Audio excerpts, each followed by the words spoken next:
growing up in India, we were very, very poor. We didn't have a food to eat. We didn't have a place to stay. And we lived in most remote villages where there were no schools and nothing. And despite all of that, my sister went on to become a postdoctorate in applied mathematics. My brother has a PhD in statistics and computer science. And I did my engineering and MBA, came to the United States about 35 years ago with $5 in my pocket and just a dream. An amazing thing happened. The God has been so kind to us. Any which way you look at it, God has given us everything we could have possibly asked for. And the only way I can pay the debt back to the society for what I have received is to go back and do things that can help improve the lives of billions of people in the society. I know the people who helped me don't need my help. And the only way to pay back is to pay forward.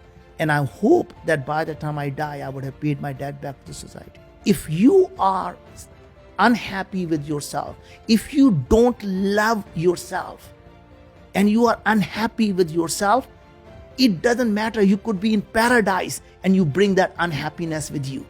And if you are in love with yourself, and when I say love with yourself, I just want to make sure I'm not talking about being self-conceited. What I mean, right, you're not looking for approval from someone else because you're comfortable who you are. You're not looking for someone to approve of who you are.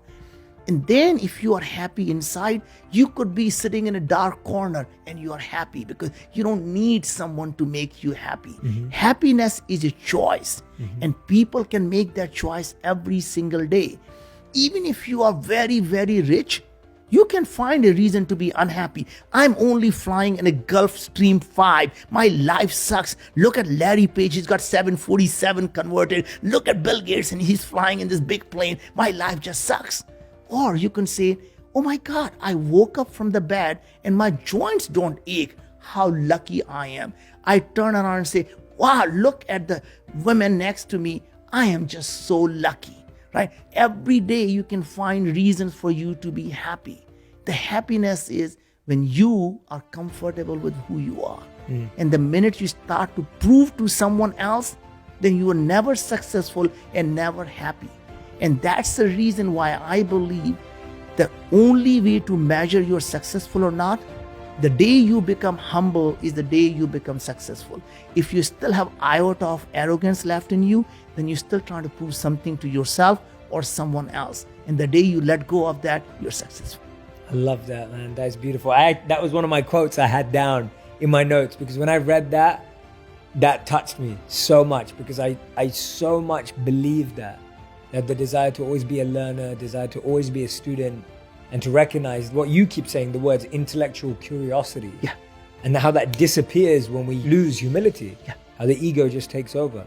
And even, I think, you and I briefly were talking about education. And that is, again, another problem we are facing is that we believe the job of the teacher or job of the parent is to take the horse to the water, take the child, make them drink.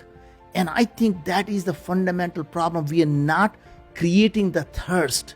Because if you can make someone thirsty, you never have to take them to water or make them drink. They will find their own water and they will drink all their life. And that is what I call intellectual curiosity. Give them a chance to think, what if everything they want is possible? What if the world can be created exactly what they want? So don't focus on what the world is, focus on what the world can be. Because if you can imagine it, you can create it.